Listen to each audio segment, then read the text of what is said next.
ಅದೇನೋ ಯಾರೋ ಅಪಪ್ರಚಾರ ಸಹಜ ಐತಿ. ವಿಜಯೇಂದ್ರನ ಟೀಮು ಅವ್ರದೇ ಆದಂಥ ನಕಲಿ ಸಾಮಾಜಿಕ ಜಾಲತಾಣಗಳು, ಅದರಲ್ಲಿ ನಕಲಿ ಫೋಟೋಗಳನ್ನು ಹಾಕೋದು, ನಕಲಿ ಸುದ್ದಿಗಳನ್ನು ಬಿಡುಗಡೆ ಮಾಡೋದು, ಮತ್ತು ಕೆಲವು ಮಾಧ್ಯಮದವರು ಅವ್ರಿಗೆ ಭಾಳ ಸಪೋರ್ಟು ಅದ.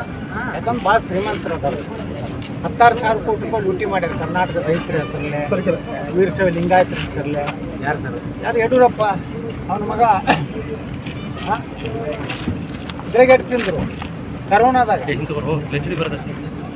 ಎಷ್ಟು ಒಂದು ಬೆಡ್ಡಿಗೆ ಎಷ್ಟು ರೊಕ್ಕ ಖರ್ಚಾಗ್ತಿದ್ರು. ನಾಚಿಕೆ ಮಾನ ಮರ್ಯಾದೆ ಇದೆ.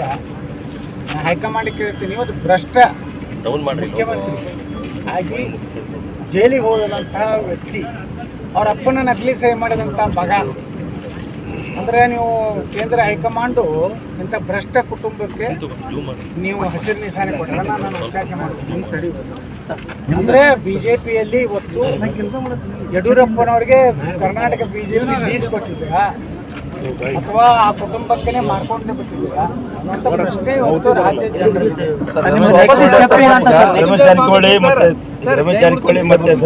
ರಮೇಶ್ ಜಾರಕಿಹೊಳಿ, ಕುಮಾರ್ ಬಂಗಾರಪ್ಪ ನಿಮ್ಮ ಜೊತೆಗಿದ್ರು, ಈಗ ನಿಮ್ಮ ಜೊತೆಗೆ ಬರ್ತಾರ? ಏನು ಸರ್, ಏನು ಅವ್ರದ್ದು ನಡೆ? ಮೊನ್ನೆನೇ ಎಲ್ಲ ಕೂಡಿವಿ, ಮತ್ತೇನೆ ಹಗಲೆಲ್ಲ ಯಾಕೆ ಹೇಳ್ತೀರಿ? ನಡೆ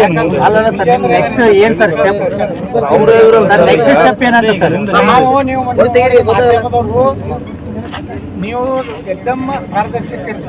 ನೀವು ವಿಜೇಂದ್ರ ಅಲ್ಲಿದೇನು ವಾಟ್ಸಪ್ನಾಗ ಕಳಿಸ್ತಾರ ಆ ಪ್ರಶ್ನೆ ಕೇಳಿ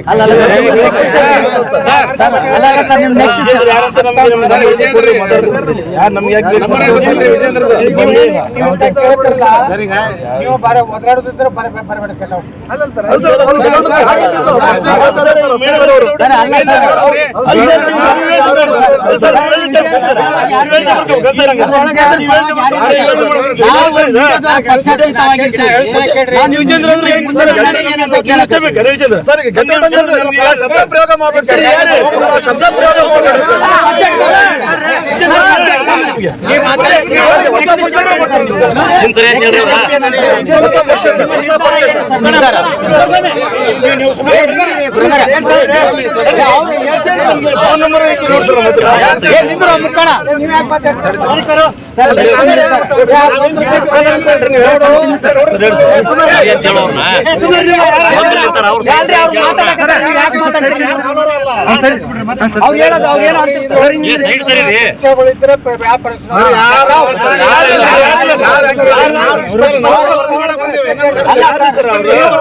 ಪಕ್ಷಾತೀತವಾಗಿ ಕೇಳಕತ್ತೀವಿ ಸರ್.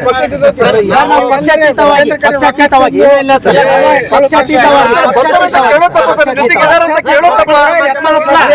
ನಿರ್ಧಾರ ಏನ್ ಸರ್ ನೆಕ್ಸ್ಟ್ ಅಂತ?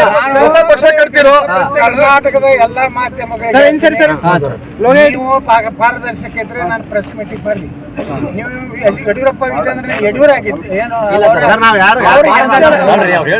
ಅವ್ರು ಎಂತೆಲ್ಲ ಕಾಸಿನಲ್ಲಿದ್ದವರು ನಾನು ಪ್ರೆಸ್ ಮೀಟಿಂಗ್ ಬರಬೇಡ. ಅಲ್ಲ ಸರ್, ನಿಮ್ ನೆಕ್ಸ್ಟ್ ನಿರ್ಧಾರ ಏನ್ ಸರ್? ಯಾರು ಎಲ್ಲರೂ ಪಾರದರ್ಶಕವಾಗಿದ್ದೀವಿ ಸರ್, ಯತ್ನಾಳ್ ಅವ್ರನ್ನ ಪ್ರಶ್ನೆ ಮಾಡ್ತಾ ಇದ್ದೀವಿ ಸರ್. ನೆಕ್ಸ್ಟ್ ನಿರ್ಧಾರ ಯಾವ